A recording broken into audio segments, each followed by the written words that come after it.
I'll talk about that too. Denver Broncos Mall. I view no commercials, no bullshit. Well, Colby, the video before last got like 500 some views because we're talking quarterbacks. I broke film down, and I think what it is people don't want to actually see what's really going on. I think they like to hear and make believe. The land of Mister Rodgers, the land of make believe. That's why S are so popular.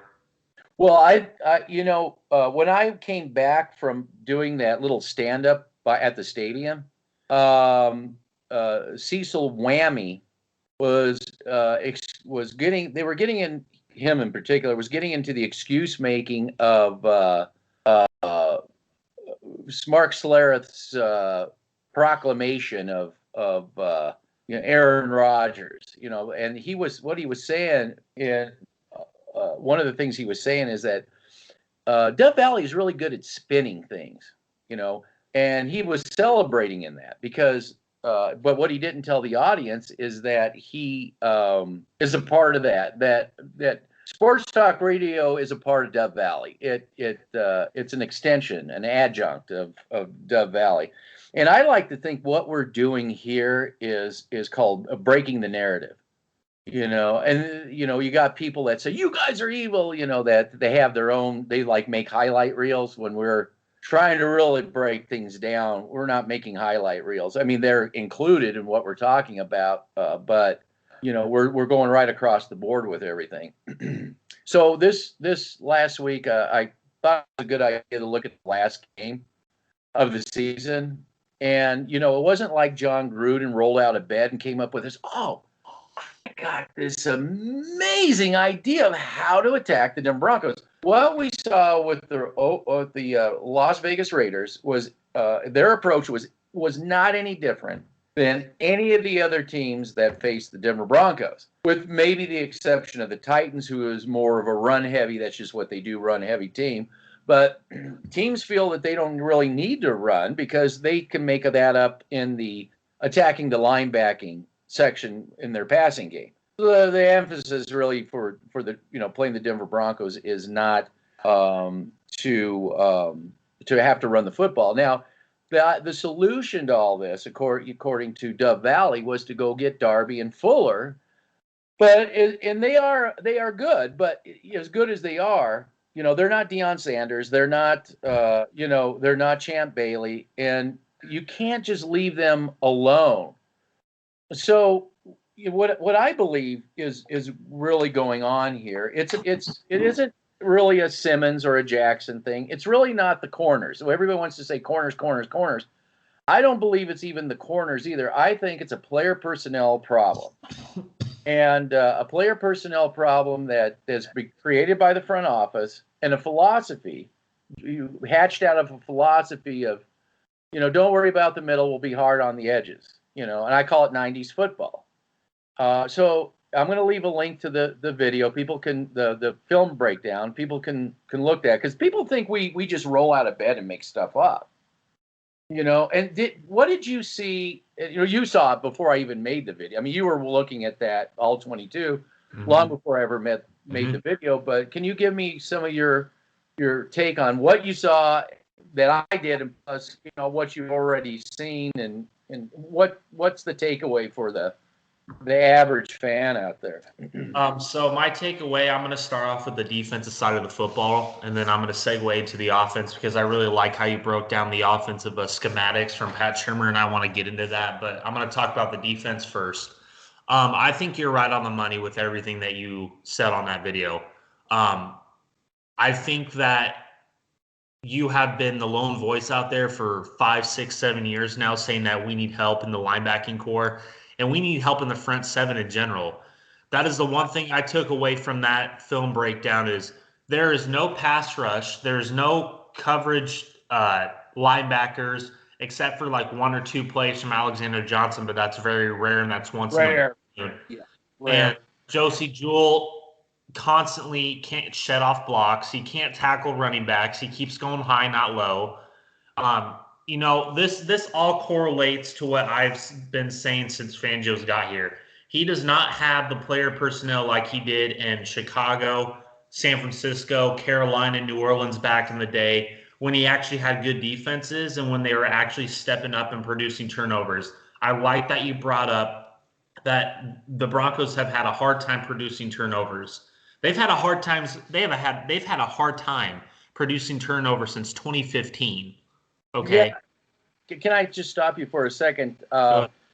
We're the only ones discussing. Do you see the difference between player personnel in Chicago and the Broncos? That is, I think, a very key point. You were the first to bring that up, and I got thinking more and more about it. The other thing is, in this Raiders game, it was not a fault of, or would you say it was a problem of the offense? Because the offense scored 30, I think it was over 30 points. The problem is you had two teams with poor defenses out there. Okay, that's all. Go ahead. No, you're right on the money. And talking about the safeties, I like your analysis on the safeties. That's what I was seeing on film. But the one issue I do have is I'm still going to bring up Justin Simmons in this light. And I've texted this to you off, when we don't do these podcasts. He is still having the same issues that he did have when he first started his second year in the league. If he's a top 5 safety, he should be progressing into one of those great safeties that everybody's proclaiming him to be. Yet he's still continually making the same mistakes over and over and over again. Even when I was watching your film breakdown, he's out of position. Okay, and I get it from if Fangio is trying to use them as a coverage linebacker, but this is exactly why me and you are so hard on John Elway, is because he cannot see it from a different lens in today's NFL. He is so stuck in 90s football, and in the 90s is that he is basically building what the Raiders did with Al Davis that you've brought up many, many times. My apologies. So Justin Simmons and Kareem Jackson, their weaknesses were on full display on this film breakdown. I'm still not a believer in Justin Simmons, and I'm still not a believer in Kareem Jackson. So that's my analysis on the defensive side of the ball. Well, what I believe you're saying is a separation from what Fangio had to work with the Bears, number one. Two, to compensate for that, they're almost like safeties for the linebacking area. Yep. Instead of being safeties for the corners, the traditional safety role. So you already have two guys that aren't great. They're not Polamalu. They're not Steve Atwater. Okay, they're none of these guys. Okay, so you're already asking these guys to do more than really what they're capable of. So if you saw we saw a one high safety set, and they still, even with that, when they're trying to play the deep ball, they're nowhere to be found. No, I mean, it's not even close. And there isn't a team that's not going to challenge that. There isn't, unless they have Bridgewater as a quarterback, then they wouldn't challenge it, because that's not really, he's not suited to go deep. It's not as, but they may even, well, I don't know, maybe they even would with him, because, anytime you got the one-on-ones going on there because most corners aren't Deion Sanders. Aren't Atwater, Paul. Most safeties, excuse me. Most safeties aren't those top-tier guys. So that's why, if you saw how the Raiders, and I pointed out how they were playing their safeties, they were literally a safety net for the corner, the corner position. Well, every team is doing this. Is the direction that the NFL is going. Zaven Collins is such a rare find to find a linebacking with those kind of coverage instincts. I don't know if you're going to find it in the next draft. You'll have to maybe go into the free agency. I don't know what you're going to have to do, but you had a shot at that, like you had a shot at Jordan Phillips. You to get that push up the middle, the up and coming guy. You've missed so many opportunities. Well, I'm just saying you said about Elway. This organization has missed so many opportunities to bring in the right people, not just names, but the right people to start developing. And I just really quick, I even have to give Cushenberry a break to some degree, and it goes with development. You got this kid out of college, but you didn't have him learn behind somebody because you got rid of somebody. That's just the philosophy. The quarterbacks is the same thing. It doesn't matter. you're just going through people like Sox and expecting, and then you think that if you bring Aaron Rodgers in, that he's going to like wave magic wands. If you would want to even come here. Now I think Deshaun Watson would be more the one that would want to come here, but we can get into that later. But I just wanted to talk about development, all this in the context of play schematics and player personnel development. Okay. So I want to talk about the defensive line real quick. I thought your analysis on the defensive line was spot on again with Draymond Jones. I took a lot of flack for calling Draymond Jones. I didn't call him out. I was just telling this guy isn't the pass rusher that STR is making you guys believe. And I got so much hate on that, and I got so much backlash that he provided the all 22 films to you guys, and he was pointing out Draymond Jones. Okay, this guy cannot get any pass rush up the middle. This is why I wanted a Jordan Phillips. This is why I wanted a Sheldon Rankins, because he can elevate Draymond Jones' game. Who's going to elevate Draymond Jones' game? Shelby Harris? No. Well, he needs his game elevated too by somebody like Jordan Phillips. Yes, absolutely. Somebody upcoming, a Chris Jones or something like that. Somebody that's going to be an up and coming player like that. Would had an opportunity. Vance Joseph got that guy because he knows what he's not hamstrung anymore by Elway. How does that? Sorry to interrupt you. We've talked about all the coaches that have come through the Denver Broncos since Pat Bowlen has been dead in the head and has passed away. How many coaches have left Denver and have succeeded? Seems Vance Joseph is starting to get a clue with player personnel decisions. Okay. Gary Kubiak was succeeding in Minnesota. He didn't even need Elway. And you have all these other – Wade Phillips was succeeded in with the Rams. He took him to a Super Bowl. Stuff like that is why I cannot stand Elway. This guy has no idea what he's doing, to be completely honest with you. That's why Dove Valley wants to go for a Hail Mary and try to get somebody in here in the quarterback. And, without, again, it's we don't have an owner. This really, it all comes down to there is no ownership. There's none. And with ownership, if it's proper ownership, and God, we don't even know if the Broncos will ever see another Pat Bowlen again. You say you get Jeff Bezos or something like this, and, who the Broncos would only be a stepping stone to the league for him. Pretty much. Just a means to an end. So, I knew that it was going to go either one of two ways. Either the guy was going to be a genius, and I'm like, God, he's spot on, or he'd become Al Davis, where, it'd be better, honestly, if Josh McDaniels was in that role, because at least people would be just as critical as we are. But because it's Elway, it's, excuse, turn the blind eye, look the other way. It's got to be something else. And, until he leaves, we're not going to see really a critical we're the only, like I said, we're breaking the narrative. Okay. Yeah. But there is no other critical eyes out there, how dare you talk about Al Davis that way? I mean, corners, wide receiver, quarterback, and new head coach, new offensive coordinators. We've seen this movie before, but with a different team. Now it's the Denver Broncos' turn. So I want to segue into the offense real quick because I wanted to bring this up. There's 2 points that I liked that you made: the receiver competition, and also a point that it was earlier in the video that I saw is about when Drew Lock had a wide receiver open and he took off. The only point of contention I'd have with you on that is he was getting hit all year at will, so I can kind of see where he's coming from his mindset standpoint. When he's seen that bull rush, he's going to take off and run because he's been hit because the offensive line sucks. Well, he got injured in the Steeler game. That was totally on the offensive line. And that nobody has ever brought that up on your sports talk radio when they're sitting there talking about Drew Lock leaving the pocket and stuff, that it was the offense. It was a gaffe by Reisner. Yep. That ended up getting him injured. No fault of his own. Because these guys on Steelers are fast. These guys are very fast and quick. And you're right. He saw this all season long. So, and that's why I say you're going to bring in in Aaron Rodgers.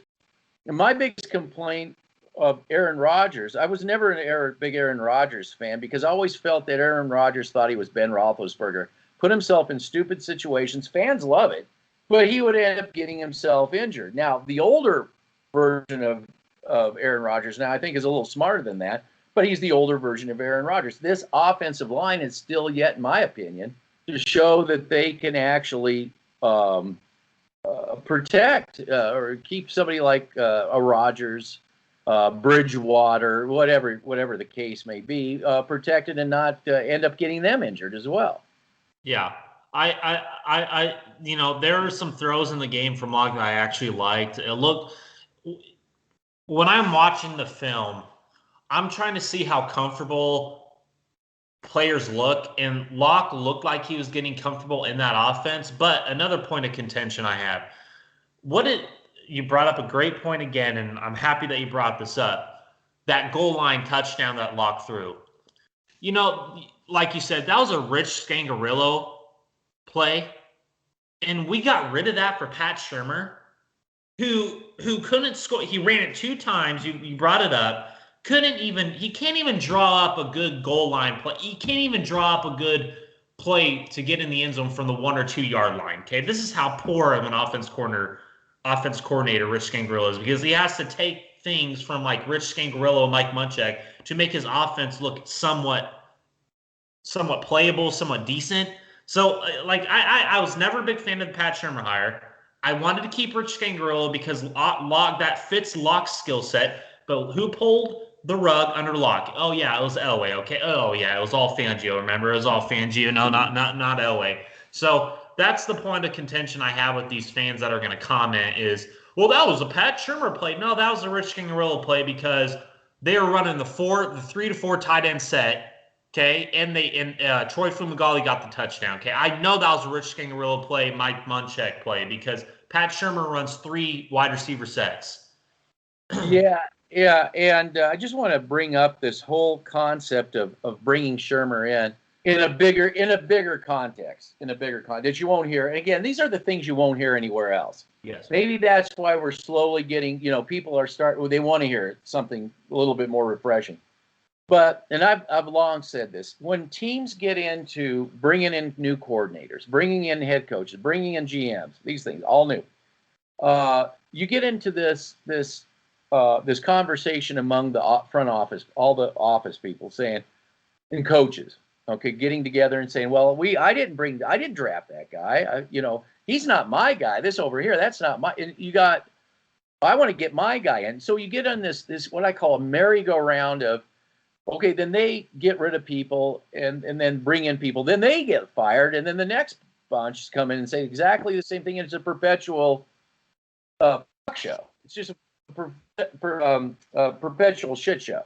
Yeah. Player personnel and coaching personnel just one replacing the other. And John always created that environment, and that's what the Denver Broncos have to deal with. There isn't a quick fix for this team. The long-term solution is ownership, and ownership that has a long-term vision. A vision of developing player personnel, developing a scheme, coming up with finding the right scheme. You mentioned Rich Scangarillo, and sticking with it. And even if they decide later to get a new coach, but at least stick with a similar system, so that you're not getting into that merry-go-round of, I didn't draft him, this isn't my guy. And I think that's what you got with Shurmur, with Locke. Because this Bridgewater thing seems to be plan B. I think plan A was to get Stafford, or maybe it's plan D. Plan A was Stafford. Plan B Watson was what? Was Watson. I bet plan B was still that Watson down. That's another. I want to get to Watson in a second. The Watson issue. So I just want to bring up a point, and then we could go into that Watson thing. So when it comes to, like you said, you need to get a long-term vision. It's not just a long-term vision. It's getting people like scouts, area scouts, all these guys that have a clue on how to get real players and how to evaluate real players, because our scouting department, according to Cecil Lammey, is the best in the NFL, which is not true, because it's just not true. He's just feeding you a bunch of garbage. This is like I've continually brought this up. A GM, yes, makes the decisions, but he relies on his scouts, his right hand people, all his stuff to do the work for him, and then he makes the final decision. And we all know this. We all know this because we have Elway who makes every decision known to man.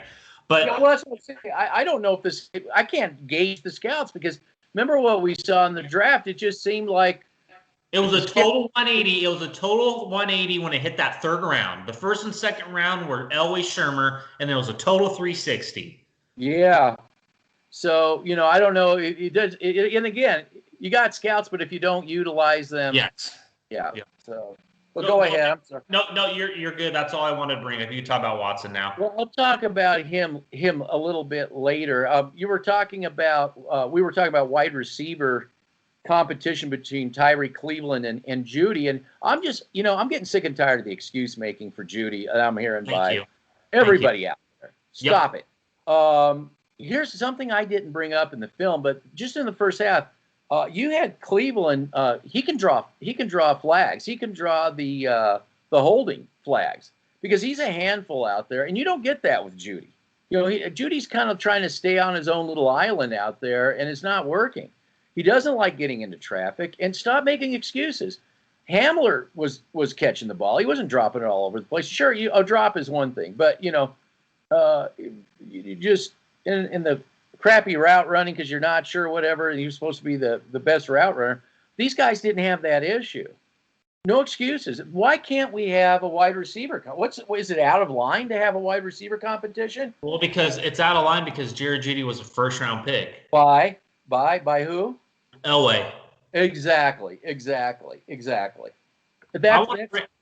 bring up a great point. I think the reason why Tyreek Cleveland draws a lot of fouls is because he's a big-bodied receiver.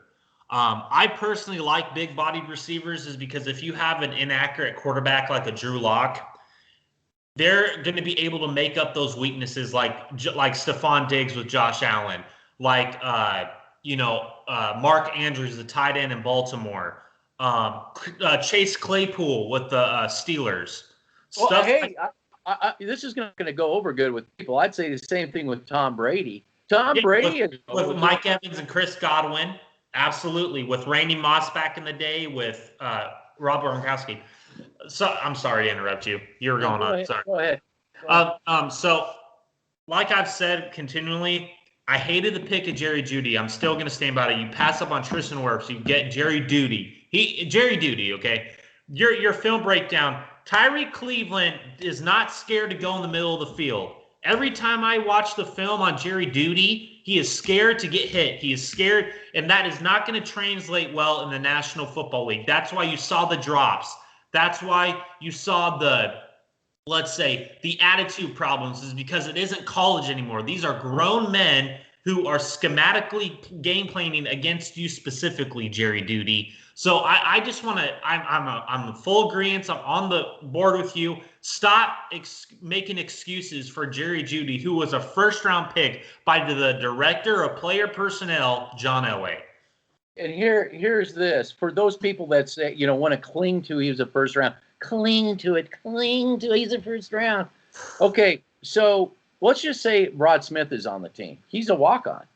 So you want to make excuses and give Jerry Jeudy all this long leash and let maybe in the name of doing that, let's cut Rod Smith. Just cut him. Because, yeah, or cut Ed McCaffrey. Yeah, we got a first round guy here. Yeah. So exactly. That's my take on that kind of thinking. I mean, once you get here first or last, I mean, you gotta produce. It doesn't, you got to produce. But we got ego. We got the ego is landed up in the front office there. Yes, that's a huge problem for this organization.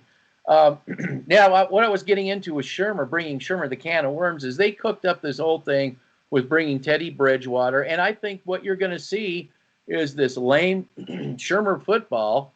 Is that this with Teddy Bridgewater? The safe passes. You're going to see a lot more safe passes. You know what I'm saying? I don't think it's going to translate good down the road.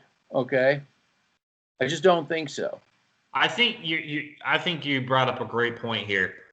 You're going to see a lot. You're going to see this offense be so conservative this year that it's going to put more pressure on the defense and Fangio. I think that's what you're going to see this year. I think you're going to see a lot of safe passes from Teddy Bridgewater because they already have their mind made up. He's going to win the starting job. Yeah. So you're going to see a lot of conservative offensive football, and it's going to put more pressure on the defense, which has happened over the past 5-6 years because they don't have the player personnel on the defense side of the ball. That's why they keep putting the pressure on the defense with short fields. I still think the special teams is going to struggle this year. So it's all going to correlate to, we got to get rid of Fangio because he's a terrible coach, because it's going to put more pressure on the defense because you have Pat Shurmur being conservative in Elway. Well, yeah, you're gonna you're gonna hear calls to get rid of Von Miller by the end of next season too, because he's already gone. Yeah. Well, I'm just saying that's what's the narrative is going to be. So this is what I was going to tell you too. I really, when we got done with our last video, it dawned on me, and I was going to say right when we got off, I thought, this is how it's going to play out. They're going to push. You got to make, Bridgewater is leading the pack. You got to come up with a decision now, because Dove Valley does not want the fans to see Locke with the first string offense. So by the time the preseason games roll around, they're going to want to have Bridgewater out there with the starters, and they do not want anybody to see Locke with the starters. So, but I think that if Shurmur's going to get his little way, but who brought Shurmur in? So did Shurmur bring himself in? No. The guy up in the front office brought Shurmur in. I think that you are betting like mid-season. People are going to get sick and tired of Teddy Ball. Well, yeah. I've never, this is, then we can segue into your other point real quick. I would have been fine if you brought Bridgewater when you brought in Case Keenum. Okay? You could have done it like that. But the sheer fact that you have to stick it to Locke and you have to stick it to all the fans, that don't have the orange and blue colored glasses, because there are people that agree with us on this channel. You're going to sit there and tell me that behind this offensive line and with this great receiving core, because that's how they're going to get Deshaun Watson, is because they have receivers. You're going to tell me that Teddy Bridgewater is going to, with his skill set, which is not better than Drew Lock's, by the way, that it's going to enhance this offense to another level? No, I don't believe that. It's going to be a dumbed down version of what you saw from Locke this past year. And Locke has the requisite skill set to make throws that Teddy Bridgewater just cannot make. Yeah, where the problem really they created themselves with bringing in Shurmur. Yes. When they gave up, in my opinion, that's probably when they really gave up on Locke, is when they brought in Shurmur. We just didn't know it at the time. Bring in Shurmur, and we're going to revamp everything. Shurmur, again, everybody gets together. I didn't draft this guy. It's you brought me in. Give me Teddy Bridgewater. We've worked together. Hey, me and Peyton. Well, I was going to say Peyton. Me and Peyton. I'm playing the part of Shurmur. Me and Peyton, we go back a long ways. You know Shurmur, or Bridgewater. We know we got that connection. He knows my system really well, and yeah. But I want Stafford. I want Lance. I want all these guys. How sorry to interrupt you. How can I make a read on George Payton when you have Elway and Shurmur in the same room with you? How can I make a read on that? Yeah. So, I have a read on a lot of things. What the scouting department. So that too. Yeah. So anyway, I just want to kind of get off of this for a second. Just quickly talk about the Deshaun Watson. My interpretation. This is the NFL wants this to go away. I mean, bad. The NFL wants this to go away real bad, because this is a brand issue. Okay, you're talking about hurting the NFL brand. I mean, this is a big deal. If the NFL doesn't pay these gals off, pay him off to make him go away. And this thing just morphs into a life of its own. The NFL wants to get Deshaun Watson. It's not just Texans. The NFL wants to get Deshaun Watson the hell out of Houston as fast as they can. So for I don't. Again, the Texans will be the final say about who goes where and what. I mean, same with Green Bay too. I mean, you can sit here and talk about Aaron Rodgers all day long, but he signed a contract, so sure he can force a trade, but he can't make the trade. Mm-hmm. Mark Schlereth, he can't. And you should have known that. He can't make the trade. He can force a trade, but he can't make it. But with Deshaun Watson, I think that they want that. They want to get him as far away from Houston as they possibly can, and they want to make these women go away if they can. Because if this thing blows up and turns into a life of its own, it could get really ugly. Then the NFL have to distance itself, because I think they still would like to have Deshaun Watson as some sort of a poster child if they could get away with it. So I guess the final thing would be, if this thing blows up, they can't deal with these women, and it blows up, they'll just have to, cut their losses right there and say, yeah, this is, we would alienate themselves, and then that'll probably be the end of Watson's career. Well, with Deshaun Watson, I haven't really paid too much attention, because all people talk about now is quarterback. With Deshaun Watson, I don't want him coming to Denver, because I think it'd be a circus, and it will be a circus. I just don't think that Deshaun Watson wants to come here. You have Kareem Jackson coming out. He wants to play for Denver. Behind that offensive line, and you have Pat Shurmur as your offense coordinator. See, a lot of people who are in the STR mindset don't think about. Players think about this stuff. They think about, okay, who am I going to be with? Who are my coaches? Who is going to do this? People don't understand that when players want to go elsewhere, they look at the coaching staff, they look at the culture, they look at who's in the front office, etc., who's the owner, etc. You see all these players, and I text you this off air. It has gotten so bad. When Pat Bowlen was here, a lot of players wanted to play here because they saw what Pat Bowlen was doing. He was building a culture, and he had that culture sustained. Elway has thrown that all out of the building. Players don't want to play for him. Coaches don't want to coach for him, etc. So you're going to sit here and tell me that Aaron Rodgers and Deshaun Watson want to come play for this organization who, taxpayer stadium. Great point. Why would you want to come here? That's we have receivers. We have receivers. Wow, we have receivers. Yes, Samuel Davis, you have receivers. Yes. It's not gonna come down to what they want. It's gonna come down what works out for the organization. I think that I disagree with you here. This is where my disagreement is that I think this would be the exact organization they would really want to come to, because there's no owner. And as soon as an owner in the next, 2 years? Is it now 2 years? It's a year and a half, 2 years.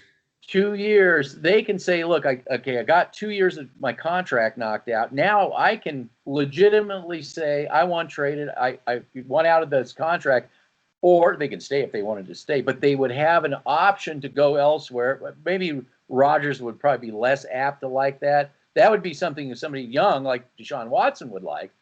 I don't have to stick around, because if the new owner comes, I can say I didn't sign up with you. I only got this last year of my contract.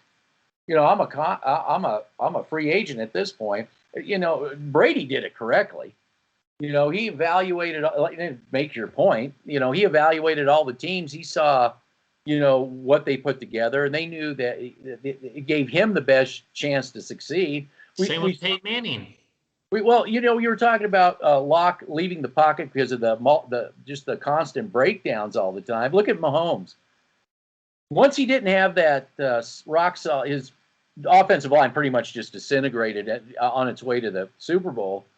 And once he looked, the offensive line looked like the Denver Broncos offensive line. Mahomes looked like Locke or any other of these quarterbacks. There's no difference. And this brings up a great point. What did the Chiefs do this off season? What did they allocate all their resources to? Well, I'm going to answer that, but think of it in this context. They look at the Denver Broncos, and they say we're not going to be like them. No. Who give lip service to the offensive line, but really ignore it.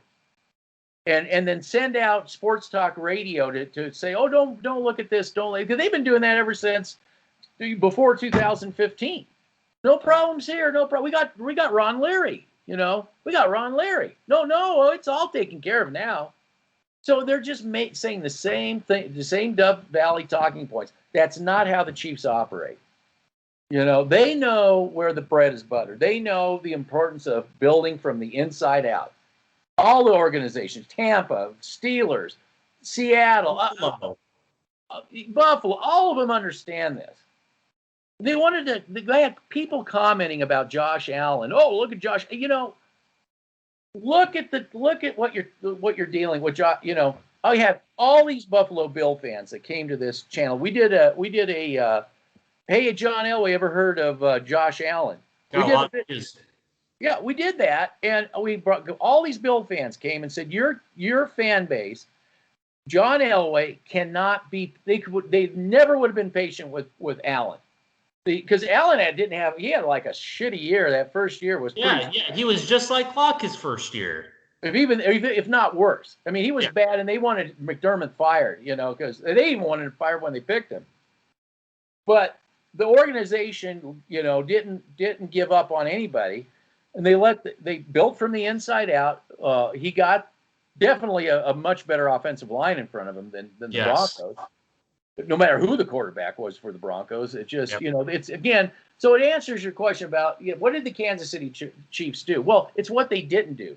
They didn't just give lip service to the offensive line. They know to build from the inside out, and that's how Mahomes thrives.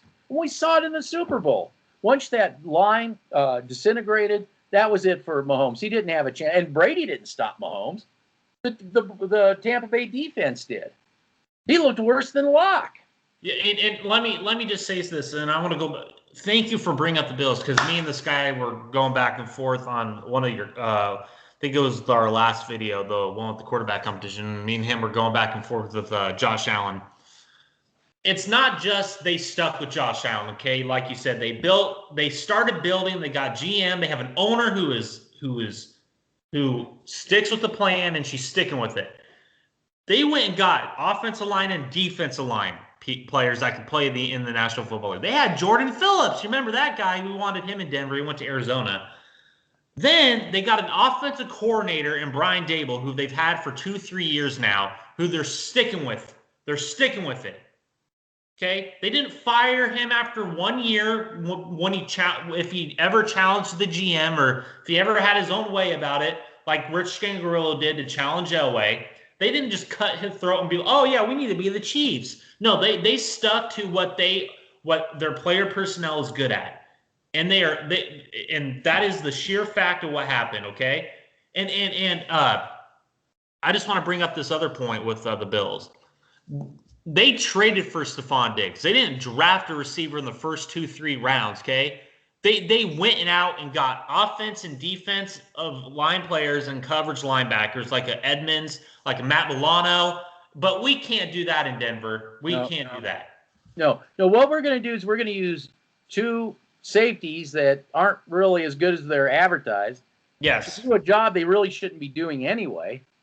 And, and again, I can't sit there and point the finger at Simmons and Jackson or even Fangio when, it's not the way he would have done this had he been in any other organization.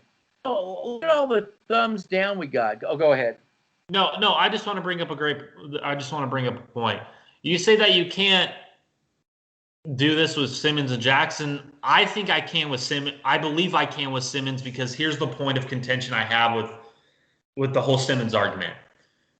Why hasn't he progressed? He doesn't have the requisite speed to cover anything. He gets over, the ball goes over the head every time. this is the point of contention I have. Why hasn't he progressed? Why? Yeah, well, you saw the film. Was he a factor or was he a zero factor in this Zero game? factor, like he always Absolute is. zero factor. Jackson, was he a factor or was he a zero factor? Zero factor. A complete zero factor. But what about my point? Michael Ojemudia being strong safety. He was actually a factor in that game. Exactly. You know, I thought about that too. That's why I brought that up. Yeah, I said, at least this guy's laying the wood on. I said, Yes. there's Simmons in all this. Causing fumbles, causing turnovers, or trying to. Where's Simmons and Jackson? Yeah, exactly. Now, Ojemudia got burned on that one play that should have been a touchdown, but he got no help either. And last year. Yeah, we're going to see the same thing. Basically, we're going to see the same thing next year. I don't believe it's going to change because they can't learn their lesson. Maybe they did. I don't know, but I just don't anticipate them. I have a feeling they're going to make the safeties the safety for the linebacking. Once again, the lack of linebacking, and the corners are going to be out on their own, and that's why they brought them in. You're going to be out on your own, and teams will challenge that. What? That's a great point, because what did they do all this offseason? They gave all their resources to corners. So I think this brings up a great point of yours. I think that they allocated all their resources to the cornerback position because they brought in Kyle Fuller, Ronald Darby, Bryce Callahan, Michael Ojemudia, Patrick Surtain, who they're trying to put as a slot corner, which blows my freaking mind.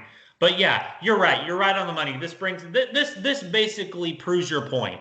They allocated all their resources to the corners. They forgot the defensive line, linebackers, offensive line, all those important key positions that you need to have a Super Bowl contending, Super Bowl winning team. In today's NFL. Yeah, in today's NFL. Yes, no, absolutely. Yeah, no, they the whole Surtain pick over Collins, Xavier Collins, or offensive lineman. On Slater. Well, we'll take him out of the equation because he's the offense. Let's just talk about the defense right now. You had a generation, and they talked to him. They talked to Collins.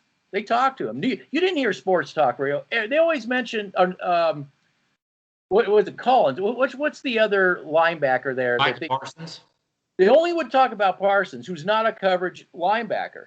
Okay, I brought up in my film review. Yeah. Now, first of all, we aren't getting a lot of running from teams because it's an aerial attack in that linebacking area. So somebody on the team called Collins up and talked to him before the draft.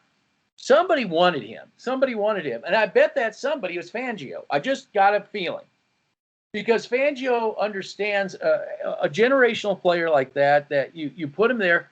He knows he needs to free up those safeties. He knows that they can't be acting as safeties for the linebackers. They got to be helping the corners out. Oh, don't worry, we'll get all these corners. Well, Surtain isn't a slot corner in any capacity. I just want to bring it, and I just thought of this, and thank you for bringing this up. There's actually 2 points I want to make. With the Vic Fangio defense in Chicago, and if you can go back and watch that on the film, their corners were Prince Amukamura and Bryce Callahan and Kyle Fuller. Okay, is that what we have here in Denver? They didn't, dude. They had players on the front seven and with Amos and Eddie Jackson. Okay, and I bet you, if you go watch the film back in 2017 or 18, if you watch that Fangio defense, I guarantee you that they did not have Eddie Jackson and Adrian Amos doing what they're doing with Kareem Jackson and Justin Simmons. No. I will bet you on that. I will bet anybody on that. Well, they didn't have to. They didn't have to. Yeah, exactly. Because they had real personnel players that actually fit Fangio what he was doing. They got Roquan Smith, Danny Trevathan, and I brought it up many, many times. And everybody thought I was crazy when I thought Jamie Davis was a first-round talent. He went in the first round. So you're right on the money. I guarantee you that Fangio wanted Jamie Davis or Zaven Collins. I bet Zaven Collins was the guy. And I guarantee you. Yep. Yeah, because that's where they're lacking, and that would have been a huge upgrade to what they're doing. Yeah. Yep. Because that would have freed up those safeties. But we can't have that. No, you can't even have can't even have a proper conversation about this. No, because they'll call you crazy. Yeah. Well, crazy is doing the same thing over and over and think that you're going to succeed, and that's what Elway's been doing. Yeah, that's what you got, and they cheerlead it all the way. Hey, yay! Do the Elway shuffle. Yeah, corners. I got a clown car full of corners just for you. Honk, honk, honk. Yeah. So yes. So again, we're trying to set the narrative. We're breaking the narrative, trying to set it straight. So yeah, it's frustrating. It really is frustrating, and I don't see. Like I said, you don't bring in Bridgewater. This whole thing with the quarterback, it's just such. Yeah, we predicted this, didn't we? Were we the ones that predicted this? I was the one saying that we were going to bring in Bridgewater because of the connections. I was a lone voice out there. It happened before the draft. I was a lone voice that said, "Oh yeah, it'd be a perfect for Shermer. Just fuck you to the fans." Sorry for my language. No, would be freaking bringing in Teddy Bridgewater. Okay, he ain't what is he a bridge to? Nothing.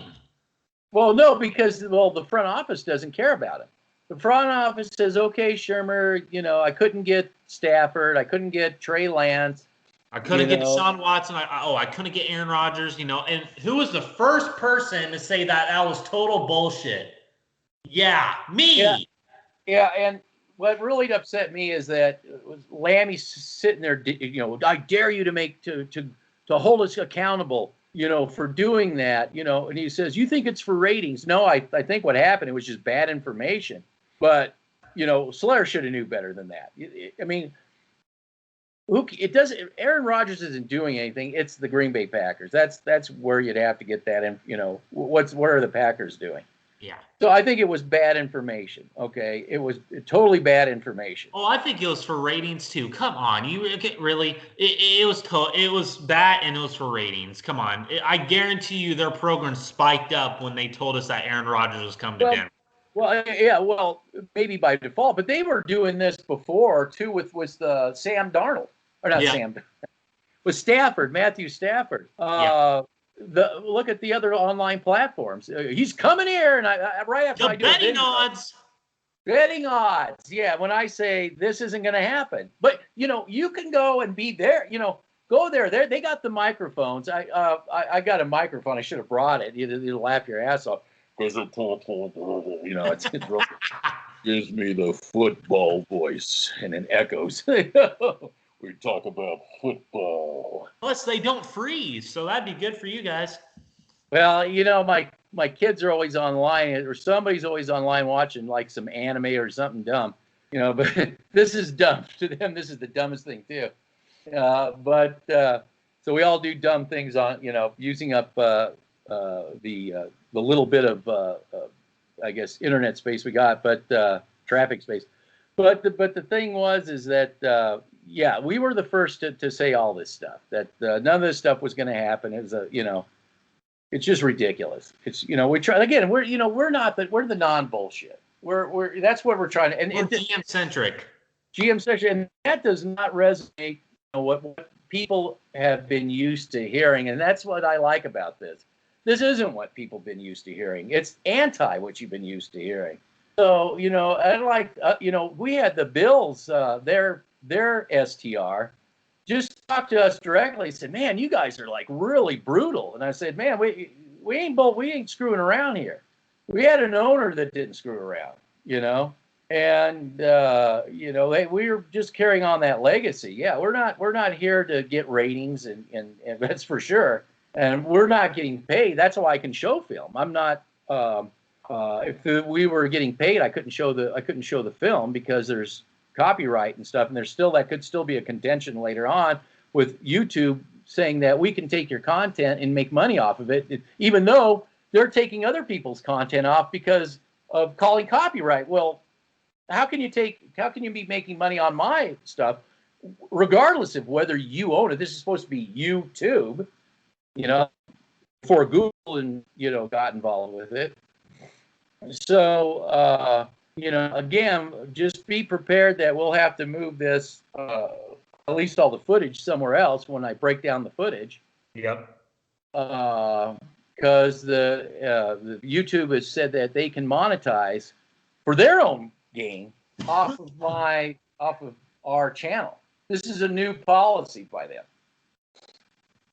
So anyway, so I guess what do we call this video? We call it a film analysis and moving forward into the next year.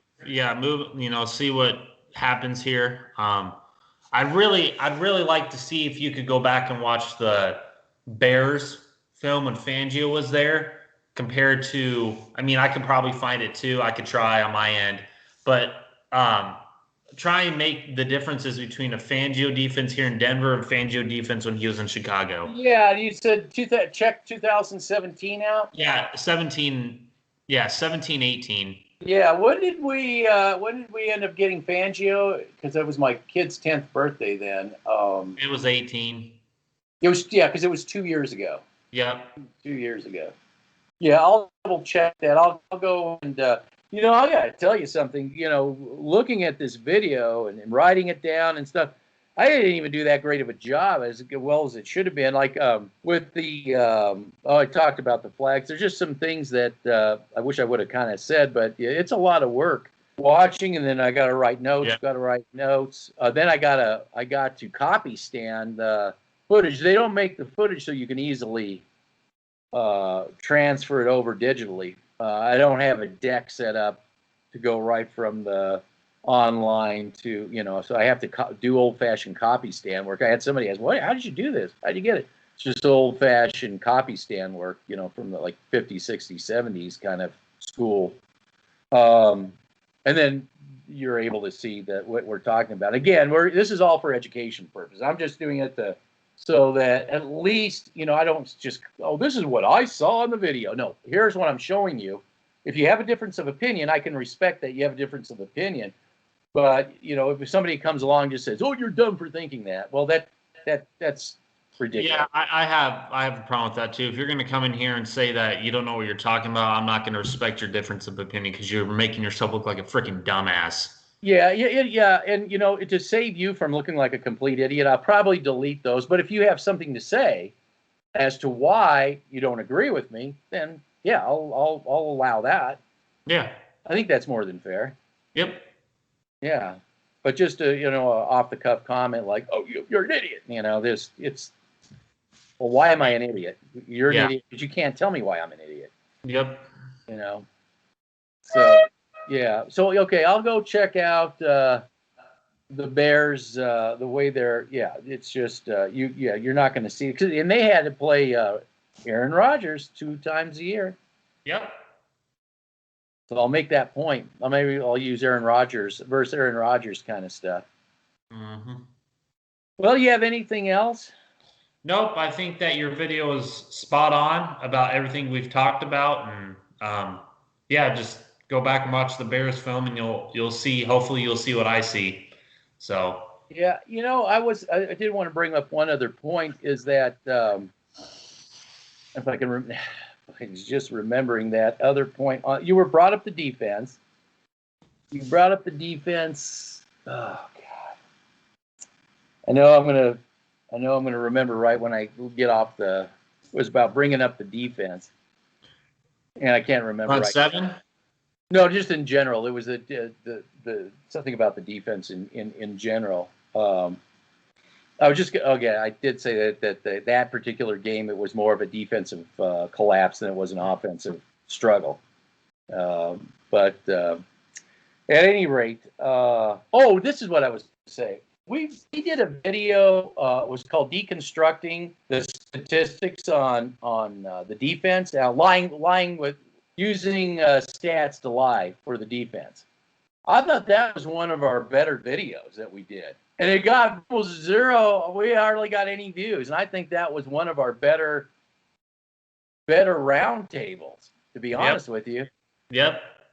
And I've just, maybe I'll put a link for that too. You can go look at how Bronco fans and Sports Talk Radio like to use stats to lie about where the defense is. And then watching, like I said, I brought up the fact that it wasn't the offense really that lost this game, even with Shermer. See, Yeah, really. this brings up a great point. Sorry. Go ahead. I get a lot of every time people come in with statistics, I don't agree with it because I'm more of a film junkie and I believe in what I see on the field compared to what I see on statistics because statistics is a con game and they lie to you. So that's just my stance on statistics versus film versus real life because statistics is their own little fantasy world. When you have when you see what you see on the film is completely different from from what the statistics tell you or the statistics feel good media tells you. Well, I mean, for instance, the defense, where they get the number 6 defense in the league, has only to do with yards.